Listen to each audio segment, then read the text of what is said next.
আসসালামু আলাইকুম। আশা করি সবাই ভালো আছেন। নতুন একটি ভিডিওতে সবাইকে স্বাগতম। ইএসকেল সম্পর্কে আজকে কথা বলবো। আমি সাগর আহমেদ। যারা ফেসবুক পেজ এবং ইউটিউব চ্যানেল থেকে দেখতেছেন অবশ্যই ফলো সাবস্ক্রাইব করে সাথে থাকবেন। তো বর্তমান যারা ইএসকেল এ অ্যাপয়েন্টমেন্ট নিয়েছেন তারা তো নিয়েছেনই আলহামদুলিল্লাহ। এখন কিন্তু নতুন করে ইএসকেল এর কোনো অ্যাপয়েন্টমেন্ট নেওয়া যাচ্ছে না, টোটাল ক্লোজ। আপনারা জানেন যে 2 মার্চ ইএসকেল বাংলাদেশ হাইকমিশনকে সকল দায়িত্ব বুঝিয়ে দিবে।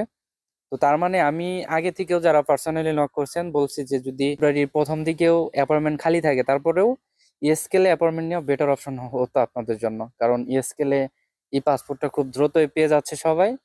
ছোটখাটো কিছু ভুল বা মিস্টেকের কারণে হয়তো কিছু ভাইদের পাসপোর্টগুলো আটকানো, তাছাড়া সবগুলা পাসপোর্ট কিন্তু খুব ভালোভাবে সবকিছু বুঝে পাচ্ছে প্রবাসী ভাইরা, আমার যতটুকু আইডিয়া বা যতটুকু খবর আমার কাছে আছে।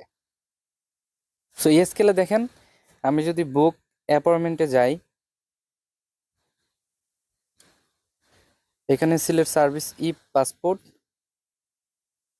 নিচের দিকে যদি এই যে স্লট তারিখ এখানে যদি ক্লিক করেন তাহলে জানুয়ারির যে যেগুলা খালি আছে দেখতেছেন এগুলো একটাও খালি নাই, কারণ আমি কিছুদিন আগে এক ভাইকে নিয়ে দিছিলাম। সো ফেব্রুয়ারি 20 তারিখে নিয়ে দিছিলাম, এগুলো কোনো খালি নাই টোটাল, কিন্তু এগুলো কিন্তু খালি নাই। হ্যাঁ, সো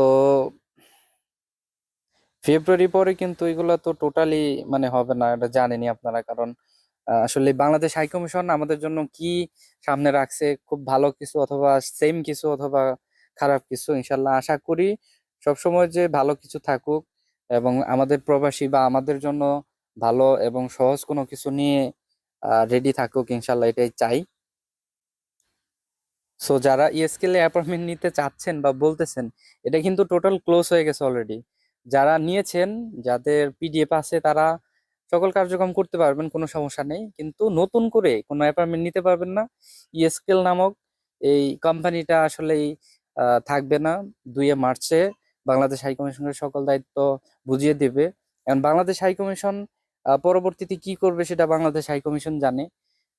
আগের নিয়মে পোস্ট লজের মাধ্যমে পাসপোর্ট জমা নেবে কিনা বা ই পাসপোর্টের ক্ষেত্রে কি কি স্টেপ গ্রহণ করবে ইনশাল্লাহ জানি না সঠিক। তবে যতটুকু আশা করি ভালো কিছু করার সম্ভাবনা আছে, যেহেতু ইএসকেল কে দিয়ে এবং পূর্বে কি হয়েছে ওইখান থেকে অবশ্যই শিক্ষা নিচ্ছে এবং শিক্ষা নেওয়া উচিত। সো ইনশাল্লাহ আশা করি ভালো কিছু হবে। ধন্যবাদ সবাইকে আমাদের সাথে থাকার জন্য।